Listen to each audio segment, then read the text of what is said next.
हे भक्तों, आप सभी का स्पिरिचुअल वर्ल्ड नामक इस चैनल में स्वागत है। सर्वप्रथम प्रभु कृपा एवं आपके सतत सहयोग से इस चैनल के 1000 सब्सक्राइबर पूरे हुए।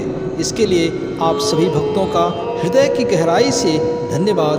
उम्मीद है कि आपका सहयोग इसी प्रकार से इस चैनल को मिलता रहेगा, जिससे कि प्रभु भक्ति की और भी अनेकानेक वीडियो आप तक पहुंचाता रहूं और आपको इसका लाभ मिल सके।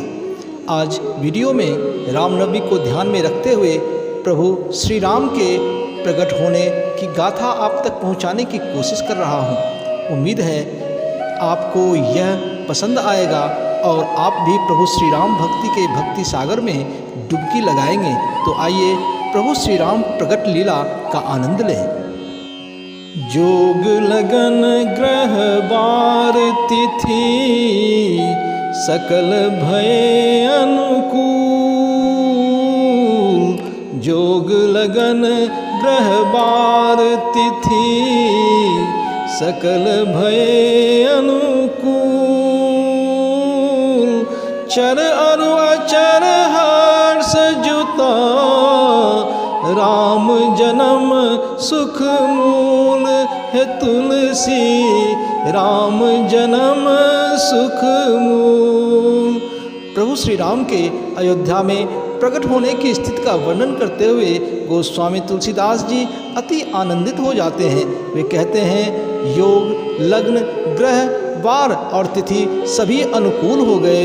जड़ और चेतन सभी में हर्षोल्लास छा गया, क्योंकि प्रभु श्री राम का जन्म परम सुखदायी है। नौमी तिथि मधुमास पुनीता सकल पक्ष अभिजित हरि प्रीता।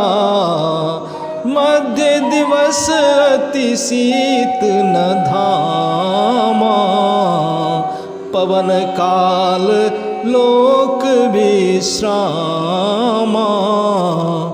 गोस्वामी तुलसीदास जी प्रभु श्री राम के जन्म के समय के ग्रह नक्षत्र की स्थिति एवं शुभ मुहूर्त का इस प्रकार से वर्णन करते हैं।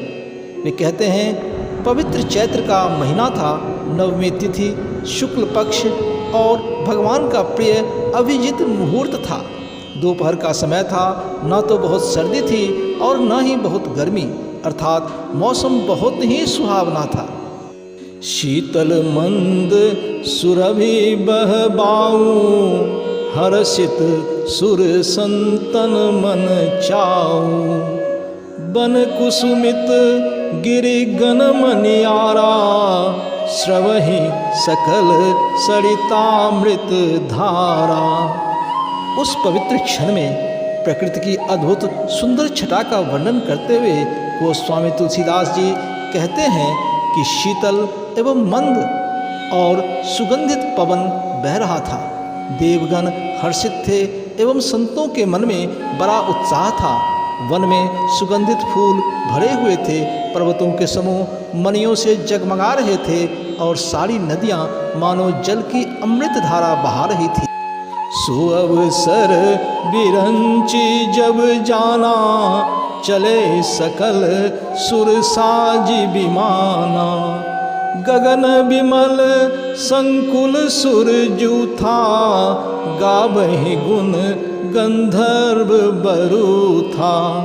गोस्वामी तुलसीदास जी आगे कहते हैं कि जब ब्रह्मा जी को प्रभु श्री राम के अयोध्या में प्रकट होने के क्षण का आभास हुआ, तब सभी देवता समेत वे विमान सजा सजा कर प्रभु के इस दिव्य लीला का दर्शन करने चले। निर्मल आकाश में देवता और गंधर्व मंगल गान करने लगे। बरसहि सुमन सुअंजुलि साजी गह गहि गगन दंदुभि बाजी। स्तुति करहि नाग मुनि देवा बहुविधि लावहि निज निज सेवा। गोस्वामी जी कहते हैं कि आकाश से देवगण सुंदर अंजुलियों में सजा सजा कर पुष्प बरसाने लगे। समूचा आकाश नगारों की धुन से गुंजायमान हो गया। नाग मुनि और देवता स्तुति करने लगे और बहुत प्रकार की सेवा वे उपहार स्वरूप भेंट करने लगे।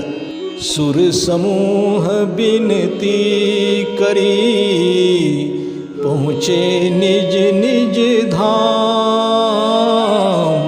सुर समूह बिनती करी, पहुँचे निज निज धाम। जग निवास प्रभु प्रगटे, अखिल लोक विश्राम है तुलसी, अखिल लोक विश्राम। अब गोस्वामी तुलसीदास जी भक्ति रस से ओतप्रोत होकर सर्व जगत पालक प्रभु श्री राम के प्रकट होने की घोषणा करते हैं और कहते हैं कि प्रभु की प्रार्थना कर रहे देवगण इस क्षण के उपरांत अपने अपने लोक को लौटने लगे हैं, क्योंकि जिस क्षण का वे प्रतीक्षा कर रहे थे वह क्षण आ गया और भगवान माता कौशल्या के महल में प्रकट हो गए।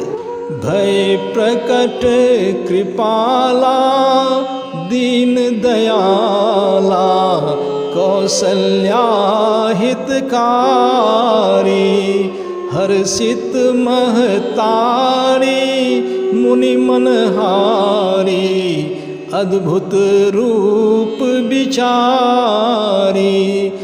लोचन अभिरामा तनु घन श्यामा, निज आयुध भुज चारी। भूषण बनमाला नयन विशाला, शोभा सिंधु खरारी। प्रभु श्री राम के प्रकट होने के अति आनंददायी क्षण का वर्णन करते हुए गोस्वामी तुलसीदास जी कहते हैं कि दीन दुखियों पर दया करने वाले कौशल्या जी के हितकारी प्रभु श्री राम प्रकट हुए। ऋषि मुनियों के भी मन को मंत्र मुग्ध कर देने वाले भगवान के अद्भुत रूप को देखकर माता कौशल्या हर्ष से प्रफुल्लित हो गई। लोचन यानी कि आँखों को आनंद देने वाली, मेघवर्ण श्याम शरीर वाले, अपने शस्त्रों समेत चतुर्भुज भगवान अपने दिव्य आभूषण बनमाला धारण किए एवं विशाल नेत्रों वाले प्रभु को देखकर मन अति आनंदित हो गया। इस प्रकार शोभा और सौंदर्य के सागर एवं खर राक्षस का नाश करने वाले प्रभु श्री राम प्रकट हुए। ब्रह्मांड निकाया निर्मित माया, रोम रोम प्रतिवेद कहे, ममोर सोबासी यह उपहासी। सुनत धीर मति थिर न रहे, उपजा जब ज्ञाना प्रभु मुस्काना। चरित बहुत विधि कीन चहे, कही कथा सुहाई मातु बुझाई। जेहि प्रकार सुत प्रेम लहे। गोस्वामी तुलसीदास जी कहते हैं कि माता कौशल्या प्रभु के इस दिव्य रूप को देखकर अचंभित हो गई। माता ने कहा कि वेद कहते हैं कि तुम्हारे प्रत्येक रोम में माया के रचे हुए अनेकों ब्रह्मांड के समूह भरे हुए हैं। ऐसे में तुम मेरे गर्भ में रहे इस हंसी की बात को सुनने पर धीर यानी कि विवेकी पुरुषों की बुद्धि भी स्थिर नहीं रहती, अर्थात अति धैर्यवान व्यक्ति का भी मन विचलित हो जाता है। जब माता को ज्ञान उत्पन्न हुआ तब प्रभु मुस्कुराए, क्योंकि वे नाना प्रकार की लीलाएं करना चाहते थे। अतः उन्होंने माता को पूर्व जन्म की कथा सुनाकर समझाया, जिससे कि उन्हें वात्सल्य प्रेम अर्थात पुत्र का स्नेह प्राप्त हो सके। माता पुनि बोली सोमति डोली, तजहु तात यह रूपा। की जैसी सुलीला अति प्रियशीला, यह सुख परम अनूपा। सुनि बचन सुजाना रोदन ठाना, हुई बालक सुरभूपा। यह चरित जे गावही हरिपद पावहि तेन परहि भवकूपा। गोस्वामी तुलसीदास जी ने माता कौशल्या के प्रभु के प्रति पुत्र स्नेह का वर्णन बहुत ही मार्मिक ढंग से किया है। वे कहते हैं कि माता की बुद्धि प्रभु कृपा से बदल गई और बोली कि हे तात, इस दिव्य रूप को छोड़कर अति आनंददायी शिशु लीला करो, क्योंकि मेरे लिए पुत्र स्नेह के सुख से बढ़कर और कोई स्नेह नहीं। माता की यह बात सुनकर अनंत ब्रह्मांडाधिनायक प्रभु श्री राम बालक का रूप धारण कर रोने लगे। गोस्वामी जी कहते हैं कि जो भी प्रभु के इस लीला का प्रेम एवं भक्तिपूर्वक गायन करेगा वह श्री हरि के पद को प्राप्त करेगा और सांसारिक मोह रूपी कूप में नहीं गिरेगा। अतः हे भक्तों, प्रभु के प्रकट होने के इस दिव्य वर्णन का बार बार रसास्वादन करने से प्रभु श्री राम चरण की अनन्य महिमा प्राप्त होगी। मेरे वीडियो में और किसी भी प्रकार की सुधार अथवा नए कंटेंट के बारे में अपना सुझाव अवश्य दें। जय जय श्री राम।